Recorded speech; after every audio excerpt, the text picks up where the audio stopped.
বাঁচাতে বা জীবনটা বাঁচাতে একটা ব্যবস্থা নিয়েছে, কিন্তু আমি তো ফিরে আসবোই ইনশাল্লাহ। আমার মৃত্যুদণ্ড দিয়েছে, আমি পড়া করি না, আমি আসবো, সময় হলে আসবো। তবে তার আগে এতদিন তারেক জিয়া, খালেদা জিয়া, তাদের এত নাম শুনেছেন আপনারা, তাদের আমলটা একটু দেখেন। কারণ না দেখা পর্যন্ত তো আপনারা বুঝবেন না। যেমন ইনুস সম্পর্কে যখন আমি কিছু বলতাম তখন কেউ বিশ্বাস করতে চাইতো না। 2018 সাল থেকে সে চক্রান্ত করে যাচ্ছে। 2007 সালে নিজে দল করার চেষ্টা করেছে। 2011 সাল থেকে তার চেষ্টাই ছিল কিভাবে আমাকে ক্ষমতাচ্যুত করবে বা হত্যা করবে। 24-এ এসে পেরেছে। সে 11 সাল থেকে যেটা চেষ্টা 24-এ এসে করতে পারলো। তারপর যখন বেঁচে আছি, ইনশাল্লাহ একদিন বাংলাদেশে আসবো। বাংলাদেশের মানুষের জন্য ঠিকই আবার আমরা উন্নত জীবন দিতে পারবো, এ বিশ্বাস আমার আছে। ভোট একটা হলো, ভোটে ভোটাররা ভোট না দিলেও 59% ভোট পড়ে গেছে। 3.5 ঘন্টা পরে 14% ভোট, আর তারপরে পরে 59%। কাজে কি হারে চুরি! আওয়ামী লীগ আমলের ইলেকশন 14, 18, 24 নিয়ে প্রশ্ন যারা তোলে তাদের কাছে আমার প্রশ্ন যে এই ইলেকশনটা কেমন হলো দেখলেন তো? ভোট কারচুপি কাকে বলে? আমাদেরকে বলা হতো দিনের ভোট রাতে, আর এখন আমরা কি দেখলাম? দিনের ভোট সন্ধ্যা, আগের দিনের সন্ধ্যা থেকে শুরু, এবং গুনতে গুনতে এত বেশি হয়ে গেল, আর এমন বেসামাল যে এখনো হ্যানা ভোট সংশোধন করে যাচ্ছে আর প্রজ্ঞাপন দিয়ে যাচ্ছে। এর থেকেই তো প্রমাণ হয় যে কিভাবে কারচুপিটা হয়েছে। যদিও বিদেশিদের এনে দেখালো, লাইন লাইন করানো হলো এবং খুব ভালো ইলেকশন, তাহলে ভোটটা আসলো কোত্থেকে?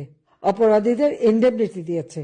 এই ইন্ডেমনিটি প্রত্যাহার করে প্রত্যেকটা অগ্নিসন্ত্রাসকারী, এই খুনিদের বিচার করতে হবে, এবং এই মুহূর্তে আওয়ামী লীগের উপর থেকে ব্যান তুলে দিতে হবে, সমস্ত বন্দীদের মুক্তি দিতে হবে। আগামী 7 মার্চ এবং 17 মার্চ, 26 মার্চ, 7 মার্চ জাতির পিতার সেই ঐতিহাসিক ভাষণ, যে ভাষণ ইউনেস্কো কর্তৃক, জাতিসংঘ কর্তৃক বিশ্ব প্রামাণ্য দলিলে স্থান পেয়েছে, যে ভাষণ সারা বিশ্বের 2500 বছরের যত ভাষণ জনগণকে উদ্বুদ্ধ করা, তার মধ্যে সর্বশ্রেষ্ঠ ভাষণ 7 মার্চের ভাষণ। 17 মার্চ জাতির পিতা বঙ্গবন্ধু শেখ মুজিবের জন্মদিন, আমরা শিশু দিবস হিসেবে উদযাপন করি। সেই শিশু দিবস হিসেবেই এটাকে উদযাপন করতে হবে, সেই উদ্যোগটা নিতে হবে। 26 মার্চ আমাদের স্বাধীনতা দিবস। 26 মার্চ জাতির পিতা বঙ্গবন্ধু শেখ মুজিবুর রহমান স্বাধীনতার ঘোষণা দেন, তারপরই তাকে গ্রেপ্তার করে এবং পাকিস্তানে বন্দী করে নিয়ে যায়, রাষ্ট্রদ্রোহী মামলা দেয়, এমনকি ফাঁসির আদেশ দিয়েছিল। কিন্তু এর মধ্যে পাকিস্তানি হানাদার বাহিনী আমাদের মুক্তি বাহিনী এবং মিত্র বাহিনী, ভারতীয় বাহিনীর কাছে সারেন্ডার করে। কাজে জাতির পিতা মুক্তি পান, ফিরে আসেন দেশে। কাজে 26 মার্চ আমরা যথাযোগ্য মর্যাদার সাথে উদযাপন করব।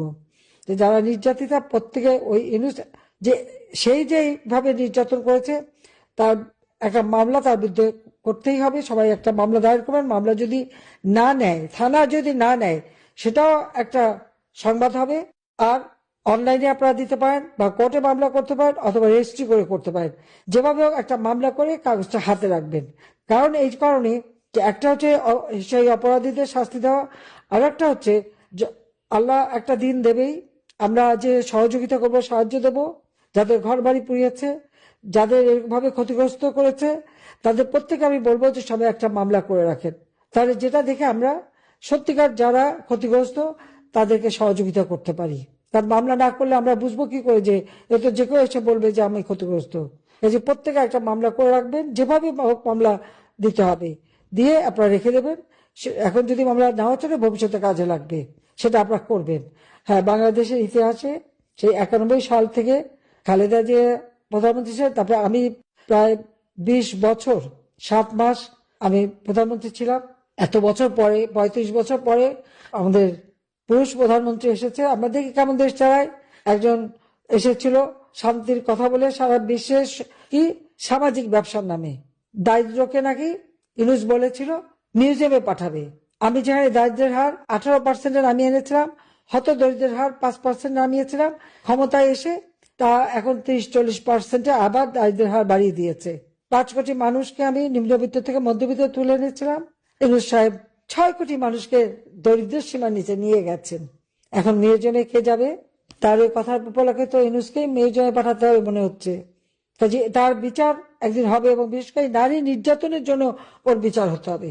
যে কত বড় ক্ষতি আমাদের নারী সমাজের জন্য করে গেল। আজকে সবচেয়ে দুঃখ লাগে যে ছাত্র, ছাত্রী, শিক্ষকদের অপমান করা, তাদের গায়ে হাত তোলা, তাদেরকে মারা, নির্বাচন কমিশনার, প্রধান নির্বাচন কমিশনকে ধরে তার গালে জুতা মারা, তাকে অপমান করা, প্রধান বিচারপতি তাকে হাত করা পরিয়ে জেলে নেওয়া, ভালো সুযোগ সৃষ্টি করে গেছে।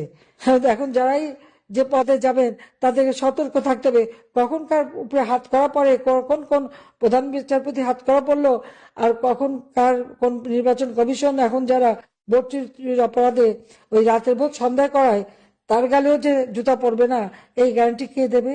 কে দেবে? সমাজে কোনো লেহাজ তমিজ নাই, আদব কায়দা নাই, কোনো মান্যগণ্য নাই, আইনের শাসন নাই, বিচার নাই, ন্যায় বিচার নাই, স্বেচ্ছাচারিতা চলছে সম্পূর্ণ। এভাবে একটা দেশ চলতে পারে না। আমার ইজ্জত বাঁচাতে বা জীবনটা বাঁচাতে একটা ব্যবস্থা নিয়েছে, কিন্তু আমি তো ফিরে আসবোই ইনশাল্লাহ।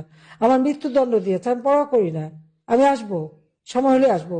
তবে তার আগে এতদিন তারেক জিয়া, খালেদা জিয়া, তাদের এত নাম শুনেছেন আপনারা, তাদের আমলটা একটু দেখেন, কারণ না দেখা পর্যন্ত তো আপনারা বুঝবেন না।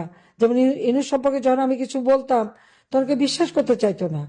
2018 সাল থেকে সে চক্রান্ত করে যাচ্ছে। 2007 সালে নিজে দল করার চেষ্টা করেছে। 2011 সাল থেকে তার চেষ্টাই ছিল কিভাবে আমাকে ক্ষমতাচ্যুত করবে বা হত্যা করবে। 24-এ এসে পেরেছে। সে 11 সাল থেকে যেটা চেষ্টা 24-এ এসে করতে পারলো। তারপর যখন বেঁচে আছি, ইনশাল্লাহ একদিন বাংলাদেশে আসবো, বাংলাদেশের মানুষের জন্য ঠিকই আবার আমরা উন্নত জীবন দিতে পারবো।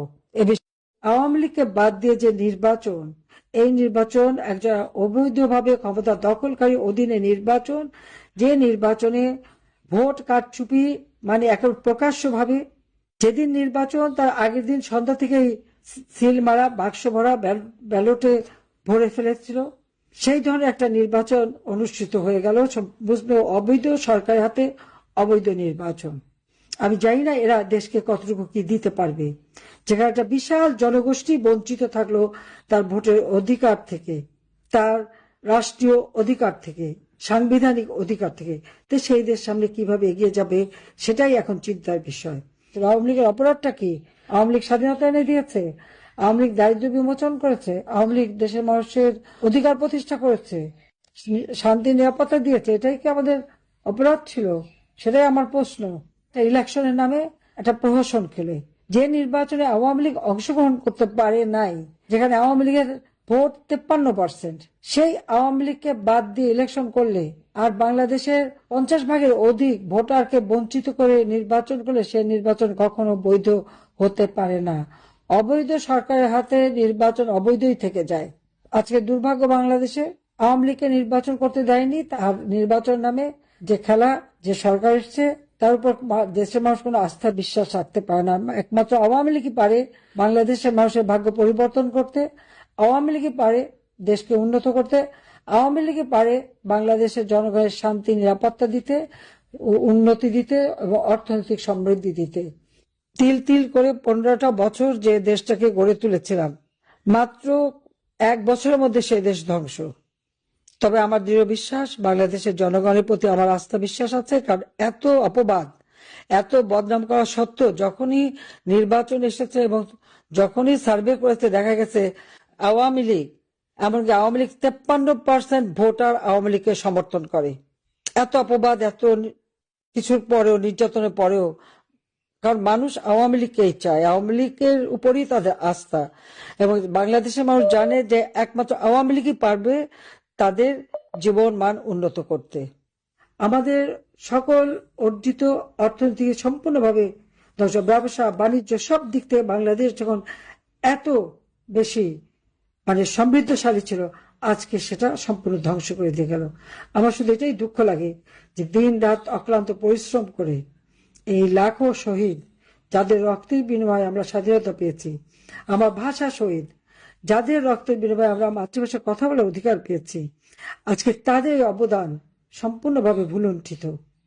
আজকের বাংলাদেশ এখন অন্যের কাছে করুণা ভিক্ষা করার দেশ হয়ে গেছে।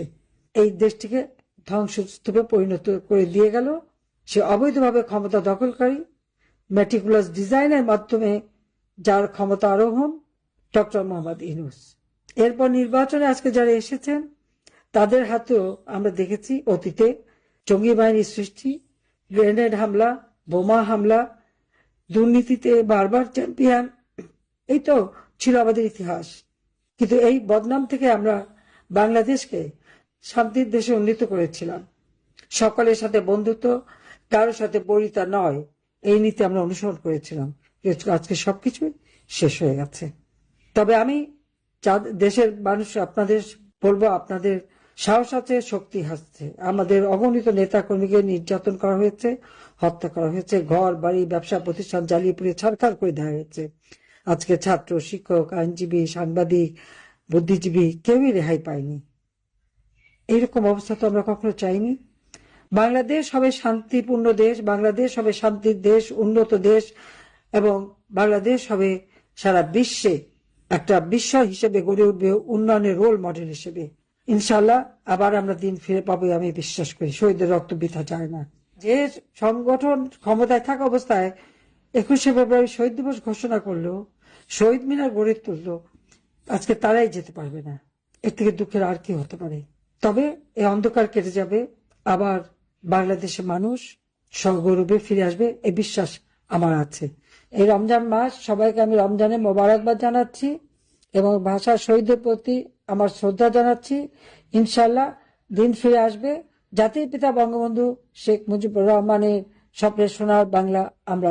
যাক, সবাই ভালো থাকেন, সুস্থ থাকেন। রমজানের মোবারকবাদ জানাই, ঈদের আগাম শুভেচ্ছা জানাই। জয় বাংলা, জয় বঙ্গবন্ধু, বাংলাদেশ চিরজীবী হোক।